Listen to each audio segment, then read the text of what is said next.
The internet. What a vast wasteland of trivial nonsense to eat up your time with. One of the most popular websites for eating one's time is YouTube. Existing for about 10 years now, there's so much content to watch that you don't even know where to start. Oh look! Here's a video of someone playing a video game. That looks interesting. After viewing about 5,000 videos and wasting your entire school break sitting in front of the computer, you realize, hey, I could do one of those Let's Plays too. I can talk while playing a video game. All I have to do is record it. I could be famous. You could, yes. But have you realized just how much time, effort, skill, and money go into producing just one of these videos? If you're determined to still make a name for yourself on the internet, go right ahead. Consider this to be a documentary on how to get from the bottom to the top. By stuff, I mean all the equipment you'll need for producing just one of these videos. The simplest Let's Play is just to use a microphone, but the internet expects quality above all else, so you'll probably want to go out and buy some more stuff. So it's time to go do some shopping. 2 hours later.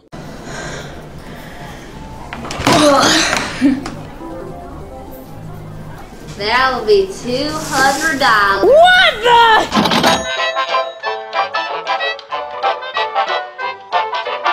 So as you can see, equipment isn't exactly cheap.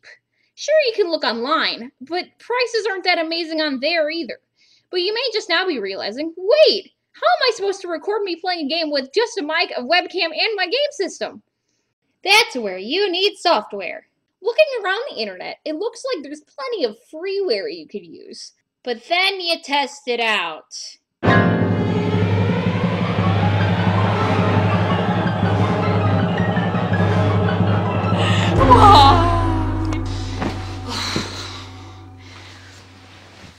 Basically, freeware isn't going to do much for you, so you'll have to invest in some expensive video recorder.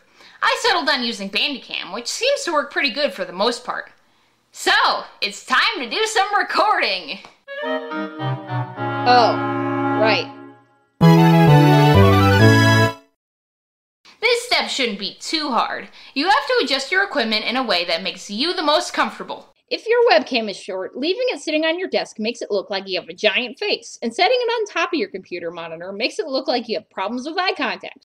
Most Let's Players, if they use a webcam, set their equipment to their left or right sides at a height slightly below their facial level, so in a webcam frame, you can see the entire person's head as well as their neck and a portion of their upper torso. If you don't have professional stuff for getting your mic or camera at this height, improvise. I'll get a webcam stand as soon as I'm allowed to go to Best Buy again. You also need to make sure your recording space is relatively quiet.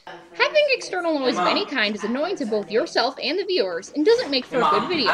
So, try to find a quiet spot in your house, or if there isn't any, you could try soundproofing, but that's pretty expensive.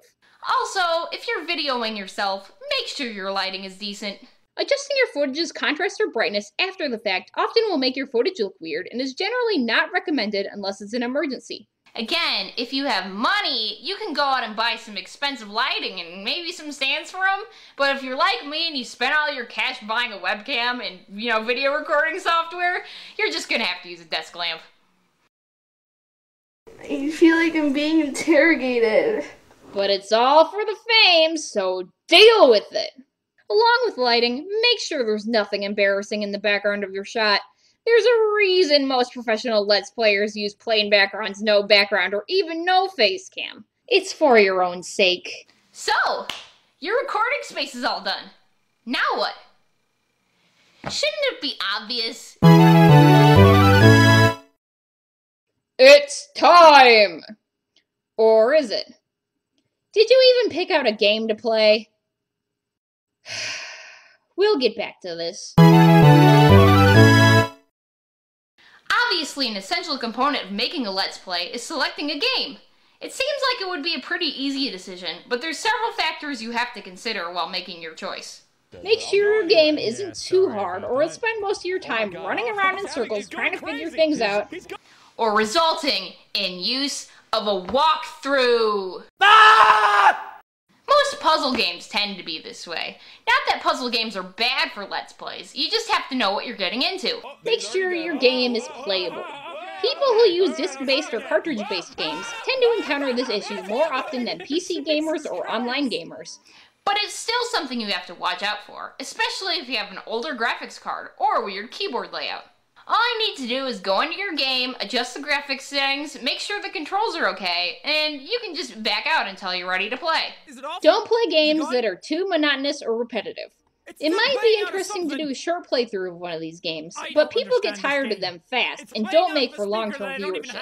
You can still play games like this, but they involve a lot more editing on your part later on. Viewers want interesting or exciting content, otherwise they can easily become bored and go elsewhere.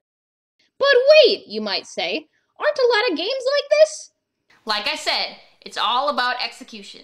You can manage a playthrough of an MMORPG, RPG, or a silly game like Pokemon. If you know how to edit. Editing is another can of worms. We'll get to it. Lastly, don't play the same games that seemingly everyone else has covered. If you really want to do a video on something insanely popular, like, I don't know, Five Nights at Freddy's, at least wait a few years until the hype dies down. So, you finally got a game. Now it's time to record! Before you record, make sure all of your equipment is properly set up and turned on. This involves testing your mic sensitivity, adjusting your webcam, and adjusting your lighting.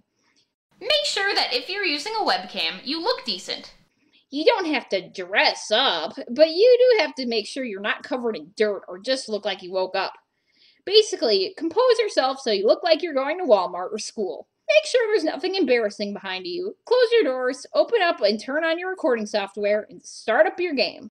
This step is optional, but if you want your videos to be a certain length, consider using a timer, alarm, or stopwatch. Time can really fly when you play games, especially when you record them, so having a timer is nice to make sure you don't accidentally make an hour-long video. Well, crap! What do I do now? Do I just start talking? Many people will just start their video on the menu screen, so you're good there. For the sake of your sanity during editing, it's best to use some auditory cue to signal that your video is officially starting, such as a countdown or clap. After this, most Let's Players will give off a basic spiel at the beginning of each video stating their name or internet persona and what game they're playing. Usually it's best to plan this out and practice beforehand, but some people just wing it. Then, just play the game! Make sure you talk. Every moment you're not talking makes you seem uninvolved and uninterested in both your viewers and the game. You may be thinking, what should I talk about? I'm not that funny or interesting. The game itself will provide topics for you to talk about. During a particularly dull moment of gameplay, feel free to tell stories. Your video is about both you and the game, so feel free to just talk. If you need to perform monotonous tasks to level up a character, figure out a particularly difficult puzzle, or suddenly interrupted by your family or the call of nature, feel free to go silent. If there's nothing interesting to see, there's nothing interesting to say. We'll deal with the dead air later. Make sure to watch your clock if you have one. When you have reached your designated time you are planning on stopping at, or you just feel like stopping for whatever reason, tell your viewers that you're ending the video. If you're planning on doing another video of the same game, be sure to let your viewers know that as well. If you are particularly desperate, tell your viewers to like your video, comment on it, or subscribe, but many viewers will just tend to block out this spiel after wasting thousands of hours hearing it on other people's videos. Once you have officially ended the video, you can exit out of your game and your recording software, assuming you're not producing any other videos. Now, you can breathe. But don't relax for too long, because we still have to deal with editing. Goodness sakes, this part is by far the ultimate test of your skill and patience. You may think that, hey, maybe my video doesn't need editing, but believe me, it does. It does. If you don't own any editing software, just buy something. Don't waste your time trying to find freeware like you did with the webcam, and especially don't try to use Windows Media Maker or iMovie. You're gonna have a bad time if you do. I use this nice little program called Wondershare Filmora, which I used to edit this very documentary. I'm not gonna go into the technicalities of editing, mainly because it's on a software-by-software basis. It seems like the only consistent thing between softwares is that they both use video. Go figure. Like I said previously, edit out the portions recorded before and after you officially begin and end your video. Also, don't forget to edit out parts of your video that are particularly boring or you aren't speaking. However, only cut out long periods of silence or boredom. If you go quiet for a couple of seconds, it's okay to leave it in. Make sure your editorial cuts flow naturally into one another. Otherwise, your video could seem choppy and unprofessional. If your game's audio is so loud that it drops out your standard speaking voice, you may have to adjust your audio. Again, it's on a software by software basis, so it's not worth me getting into. You may want to add music to make particularly quiet games more interesting.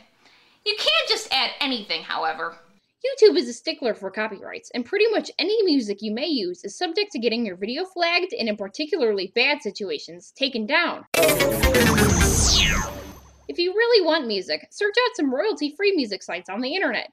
There's at least a few of them, and both YouTube and the composers are perfectly okay with you using them. Once everything is done, export your video. This may take several hours, so don't plan on getting anything done on your PC while this is happening. It helps if you start this process before you eat a meal, go out, or on particularly long videos, go to bed. It'll be ready eventually. Yay! It's done! Now what? Shouldn't this part be obvious too? Obviously, the starting point with getting your video on the internet is that you have to have an account created on a video hosting site, YouTube in this instance. YouTube's video upload section can look rather intimidating, but if you've already created your video with external editing software, you only really have to deal with a few components. You need to title your video, you need to tag your video, and you need to choose a thumbnail. Some people decide to create their own thumbnails. However, if you don't have any time and you don't have any basic knowledge of Photoshop, just skip this part. It's not worth your time.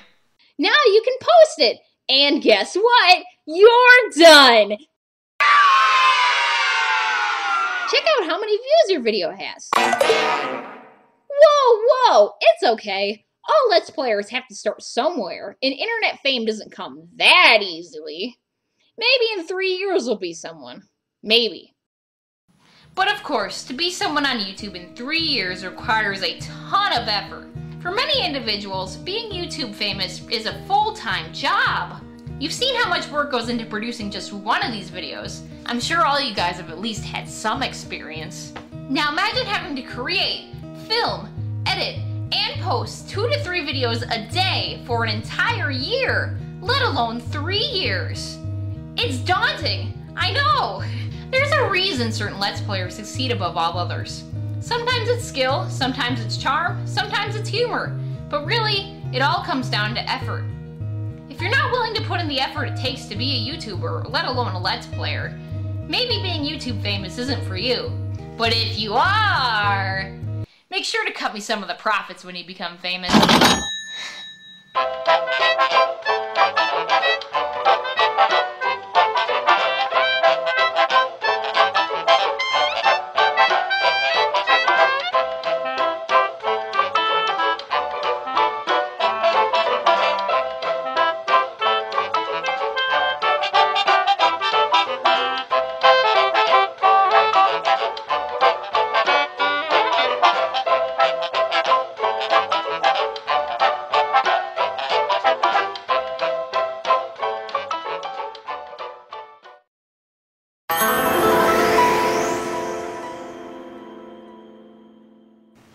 Hi, I'm Sarah.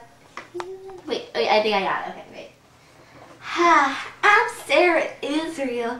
Each day a child is derived in a video game. Please save the children. Go to www.savethechildrenforthewin.edu. Please donate, whether it's a little or a lot, as long as it's a lot, we'll take it. Just please save the children. And call 1-800-TOTALLYAREALWEBSITE.com. Thank you. In the arms of the angel, fly away from here in the dark time.